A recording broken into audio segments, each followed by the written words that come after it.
अखिलेश यादव विधानसभा seat छोड़ेंगे, अब दिल्ली की राजनीति करेंगे। 36 सांसदों से मीटिंग के बाद किया ऐलान।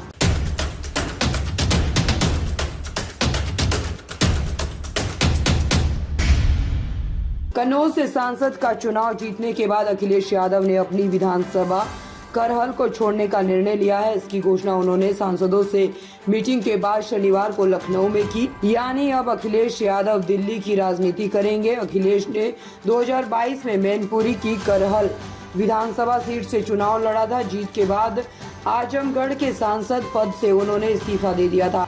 आजमगढ़ में उपचुनाव हुए, उसमें भाजपा के दिनेश लाल यादव निरहुआ ने जीत दर्ज की थी। अखिलेश ने सपा के सभी जीते हुए सांसदों को शनिवार को लखनऊ बुलाया।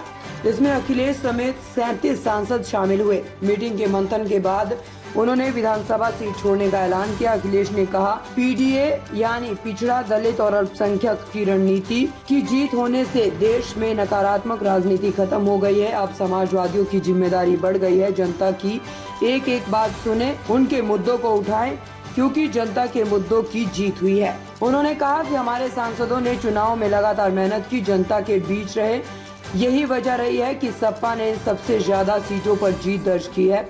सरकार और प्रशासन पर तंज कसते हुए अखिलेश यादव ने कहा, हमारे एक सांसद वह हैं जिन्हें जीत का सर्टिफिकेट मिला, दूसरे वो है जिन्हें भाजपा की धांधली की वजह से सर्टिफिकेट नहीं मिल पाया। हम दोनों सांसदों को बधाई देते हैं।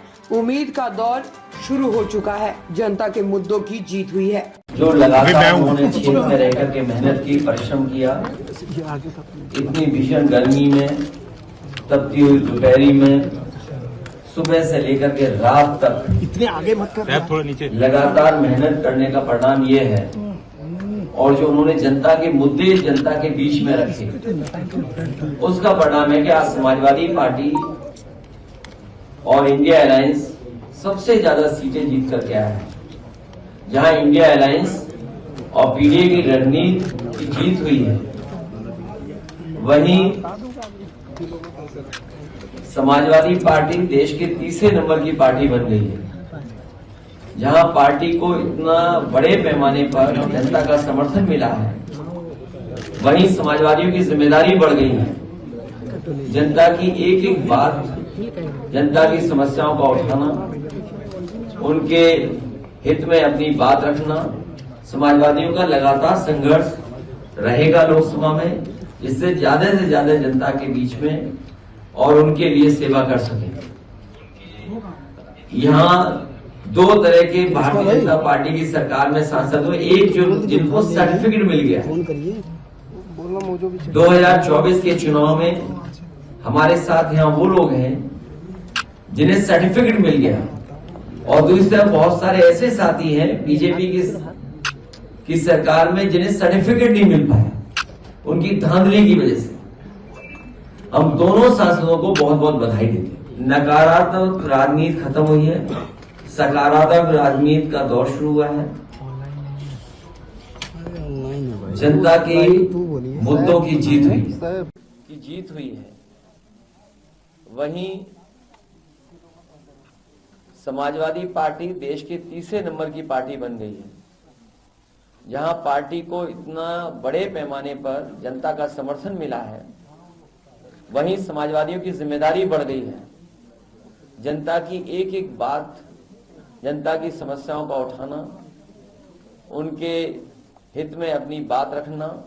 समाजवादियों का लगातार संघर्ष रहेगा लोकसभा में, जिससे ज्यादा से ज्यादा जनता के बीच में और उनके लिए सेवा कर सकें।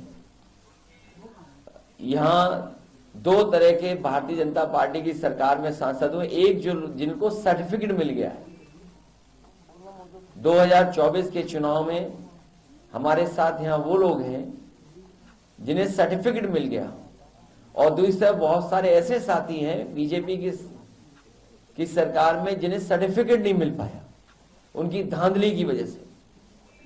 हम दोनों सांसदों को बहुत बहुत बधाई देते हैं। कई बार की चर्चा है कि देश में जो नफरत है समाजवादियों ने कम कर दी है, और ये आगे किस तरीके से आप लोगों की रणनीति रहेगी, इसको कैसे देखते हैं आप? नकारात्मक राजनीति खत्म हुई है, सकारात्मक राजनीति का दौर शुरू हुआ है। जनता की मुद्दों की जीत हुई है।